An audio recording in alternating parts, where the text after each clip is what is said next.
আমি তাকে বলেছিলাম যে তুমি অন্য কারো হয়ে গিয়েছিল, সে মুচকি হেসে আমাকে বলল যে আমি তোমার কবেই বা ছিলাম। সো একটা জিনিস উপলব্ধি করতে পেরেছি, যদি কেউ না থাকে তাকে কখনো ধরে রাখা যায় না। তার জলজন্ত প্রমাণ হয়তো ওই মানুষগুলা, যে মানুষগুলাকে আমরা অনেক ভালোবাসি এবং ছেড়ে যাওয়ার সময় বলে যে আমি তোমার কোনোদিনও ছিলাম না, তখনই হয়তো আমাদেরকে অনেক খারাপ লাগে আমাদের। সো একটা জিনিস খেয়াল করে দেখেন, আমাদের তাহসান ভাইয়ের, ওনার গলার গায়কীয় ভাব, ওনার স্মার্টনেস, ওনার সৌন্দর্য কোনো দিক দিয়ে কিন্তু কমতি ছিল না। তবুও দিন শেষে তাকে, যে মানুষটাকে ভালোবেসেছে তাকে কিন্তু রাখতে পারে না। একটা সময় আমরা বলতাম যে সেরা জুটি, তবুও সেই মানুষটাকে ধরে রাখতে পারে নাই। বিল গেটসের টাকা পয়সা কোনো কিছু কমতি ছিল না, যদি চাইতো দু হাত দিয়ে যদি টাকা উড়াইতো তবুও তার টাকা শেষ হতো না। তবুও কি জানেন, দিন শেষে তাকেও ধরে রাখতে পারে নাই। সো একটা জিনিস কি, যদি কেউ থাকতে না চায় তাকে আপনি কোনোভাবেই রাখতে পারবেন না। এটাই মনে হয় আমাদের ভালোবাসার মানুষ, যে তুমি থাকতে চাচ্ছ না, আমি তোমাকে রাখতে চাচ্ছি।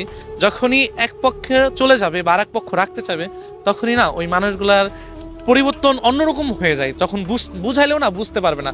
তাকে যদি আপনি দুনিয়ার সমস্ত কিছু দিয়েও ভরে রাখেন, তবুও সে আপনার কাছে থাকবে না, কারণ সে ভিতরে ভিতরে এমনভাবে নিজেকে নিয়ত করে ফেলছে যে আমি হয়তো তাকে ছাড়া ভালো থাকবো, অন্য কোথাও চলে যাবো, বা অন্য কারোর প্রতি যখন আসক্ত হয়ে যায় তখনই এই মানুষগুলার না মানে নানান রকমের রূপ দেখা যায়, যে সে থাকতে যাচ্ছে না, টাকা পয়সা আছে, বাড়ি গাড়ি আছে, তবুও তার কিছু যায় আসে না। দেখেন যে মানুষ কতটা ভালোবাসলে একটা মানুষকে রাখার জন্য আকুত মিনতি করে, সেটা কিন্তু আমরা আমাদের সমাজে কম বেশি অনেকবারই দেখে থাকি।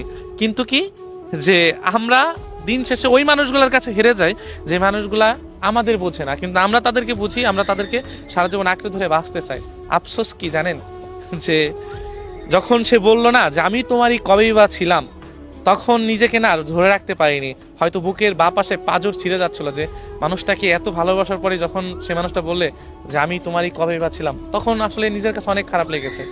এবং মনটাকে এটাই বুঝ দিয়েছি যে আমার তো তেমন সামর্থ্য ছিল না তাকে রাখার জন্য, না ছিল টাকা পয়সা, না ছিল কি, শুধু আমার ভালোবাসা ছিল এবং আমি ছিলাম। তবুও সে ভালোবাসা বুঝেনি, অন্যর ভালোবাসা পেয়ে অন্যের কাছে চলে গিয়েছে।